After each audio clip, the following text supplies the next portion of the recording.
Brian Bowersock, the Automan here. Today we're talking about your AC system. You know, sometimes you get that funny smell, smells a little bit like moisture, etc., coming from your AC system. Or you can get a little bit of a dirty smell coming from your AC system. Well, it's really good yearly to make sure your AC system is clean, therefore it's putting out clean air.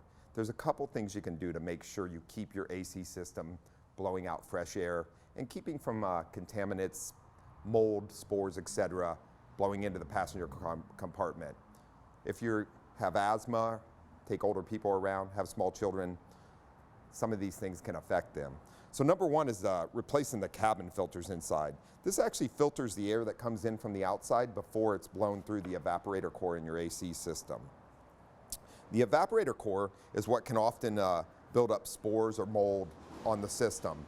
There's only one good way to clean that, and that's through actually a system that we spray stuff onto the evaporator core into the system, let it clean, wash it down, and it does have chemicals in it that will remove the spores, contamination, etc., and wash it out of the air box. In doing so, by blowing air across this and getting you nice cold air, it prevents from getting those kind of contaminants into the vehicle. For the latest automotive news and helpful tips, join the Automan next Friday following News 8 at 7 a.m. and 7 p.m. on the CW San Diego.